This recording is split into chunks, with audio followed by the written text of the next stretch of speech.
Brits, we need to talk. You know that specific conversation a close friend has with you?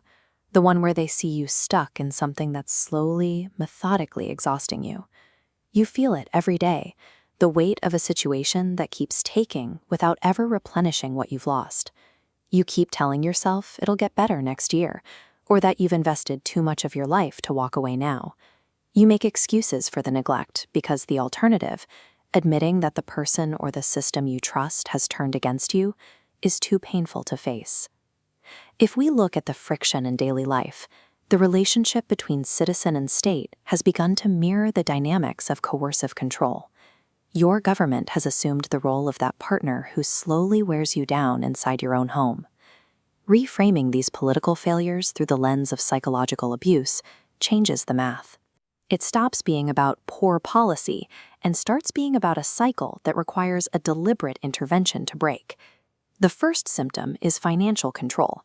By making you dependent on the allowance they let you keep, they ensure you lack resources to stand independently. This inland revenue sign marks the threshold where over £1 trillion a year is pulled from wages, bills, and businesses. They employ fiscal drag to ensure that even as you work harder, a larger share of your effort is automatically diverted to their priorities.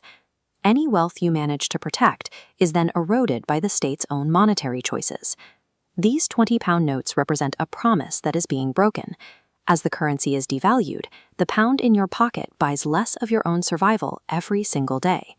While your personal sacrifice increases, the infrastructure of your life, the roads, the local safety, the basic functionality of your town, continues to rot.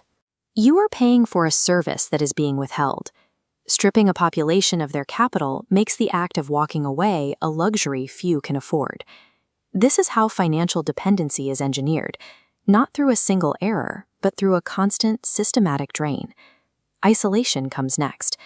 By maintaining constant monitoring of your public life and speech, they create an environment where you feel watched even when alone.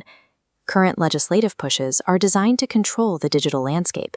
They mandate how algorithms work, forcing approved content into your view while silencing other perspectives. This ensures that when you go online, you only hear the echo of those making your life harder. This is digital authoritarianism disguised as safety. It aims to intellectually isolate you, making sure that even in your own home, you only have access to information that encourages your compliance. Then there is the gaslighting. They neglect your safety and your concerns, then tell you that you are the problem for noticing the decline. You see the reality of uncontrolled borders and the strain on your local resources. When you speak up, your concerns are dismissed. You were told the problem is a figment of your imagination or a sign of your intolerance.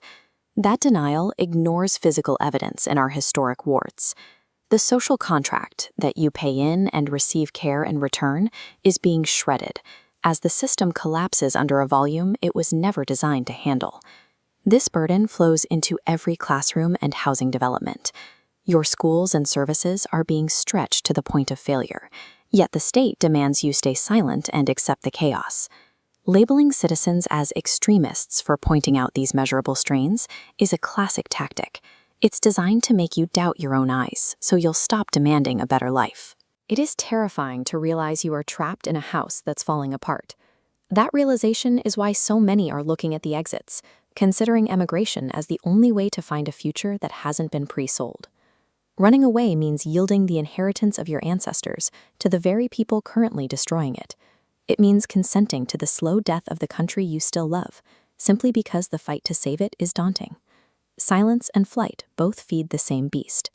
If the goal of the state is to make you feel powerless and alone, then the only way to survive is to refuse that isolation and stand your ground. Breaking the cycle starts with a refusal to be gaslit.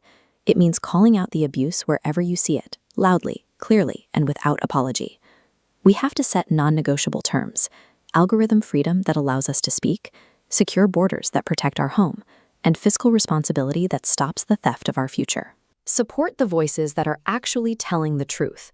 Force these hard facts into the public square until the people in charge can no longer pretend they don't hear you. This isn't an act of hate. It is the ultimate act of love for a Britain that deserves better. It's time to stop making excuses for a toxic relationship and start building a nation that actually respects its people.